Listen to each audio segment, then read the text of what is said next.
मैं इस बात को स्वीकारती हूं कि कुछ जर्नलिस्ट्स ने इररिपेयरेबल डैमेज किया है। झुकते झुकते वो रेंगते हुए नजर आए।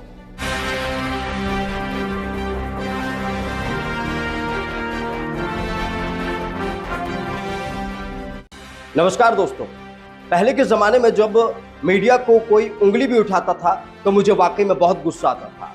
पहले मीडिया पर कोई किसी भी तरीके का कोई लांछन लगाता था तो मुझे बहुत गुस्सा आता था।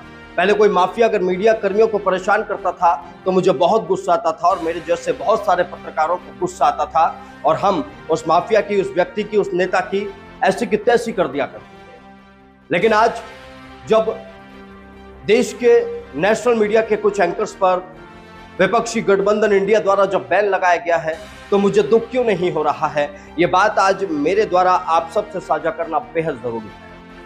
अपने 14-15 साल के मीडिया के इस करियर में इलेक्ट्रॉनिक मीडिया को मैंने बहुत करीब से देखा, पत्रकारिता को बहुत करीब से देखा, जनता के लिए समर्पित होकर पत्रकारिता की।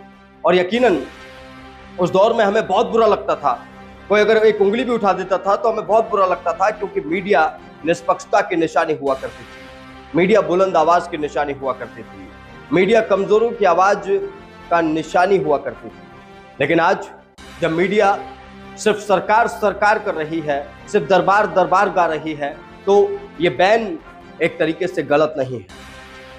मैं ये कहता हूं कि हर उस व्यक्ति का हमें बहिष्कार करना होगा जो समाज हित में एक ड्यूटी पर बैठा हुआ है लेकिन वो अपनी ड्यूटी नहीं कर रहा है। सुधीर चौधरी, अर्णब गोस्वामी, रजत शर्मा, ये तमाम लोग मेरे आइडियल हुआ करते थे। रवीश कुमार, हालांकि रवीश कुमार ने भी कभी द्विपक्षीय पत्रकारिता नहीं की उस दौर में कि वो दोनों पक्षों की बात कर रहे हो, तो मैं एक एग्जांपल दे रहा हूं कि भाई ये सारे मेरे रोल मॉडल हुआ करते थे। जब मैं शुरुआत कर रहा था तो मुझे लगता था कि मुझे इनकी तरह सवाल पूछने होंगे और मैं बेबाक होता चला गया इन तमाम लोगों को देखकर। लेकिन आज जब इंटरव्यू करने की बारी आती है इन लोगों की, तो सवाल कहां पूछे जाते हैं, मुद्दों को कहां उठाया जाता है। आज उत्तर प्रदेश में हत्या हो रही है, लड़कियों के साथ छेड़खानी हो रही है, एक मीडिया कर्मी यह नहीं दिखा पा रहा है कि यह योगी का गुंडाराज है, बल्कि उस दौर में हमने दिखाया है। मैं खुद अपनी बात कर रहा हूं, हमने अखिलेश के समाजवाद को मौजवाद बताया है, हमने अखिलेश का गुंडाराज दिखाया है जब ऐसे क्राइम सीन्स जब उत्तर प्रदेश में घटित हुए हैं। लेकिन आज के दौर में एक मीडिया कर्मी की इतनी हिम्मत नहीं हो पा रही कि योगी का गुंडाराज उत्तर प्रदेश में चल रहा है, कि योगी के राज में गुंडाराज चल रहा है। एक भी ऐसा टाइटल नहीं दिखाई देगा आपको। देश में भ्रष्टाचार बड़े चरम पर है।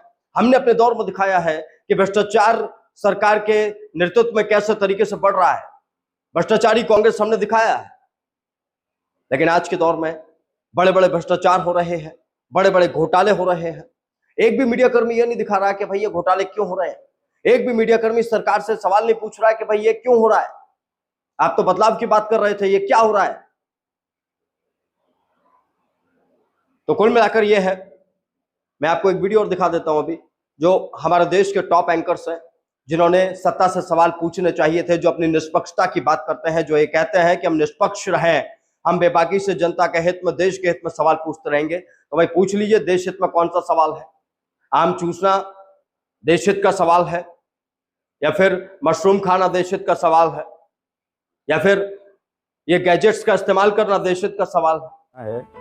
साजन जी घर आए, बोला एलेक्सा प्ले साजन जी घर आए, और एलेक्सा बोलती है कि आएंगे तो मोदी जी। जबकि भारत के प्रधानमंत्री नरेंद्र मोदी अपने देश को दुनिया का सबसे अग्रणी मुल्क बनते हुए देखना चाहते हैं। अब लोग कहेंगे कि भाई ऐसे तो हमें हर चीज पर बैन लगा देंगे, हम हर वर्ग का व्यक्ति अपने अपनी पसंद की चीजों को पसंद करेगा और उन्हें हटा देगा बाकी की चीजों को। नहीं दोस्तों, ये मीडिया है। और मीडिया का मतलब क्या होता है दोस्तों? मीडिया मतलब सरकार और जनता के बीच का माध्यम, शासन की कार्यप्रणाली और सरकार तक उसे पहुंचाने का एक माध्यम। और मीडिया का एक काम यह होता है कि भाई अगर सरकार के कार्यों में कुछ अगर गलत हो रहा है तो वो सरकार को जागरूक करे, जनता के साथ कुछ धोखा हो रहा है तो जनता की आवाज सरकार तक पहुंचाए। लेकिन आज का मीडिया क्या कर रहा है आप सबको पता है।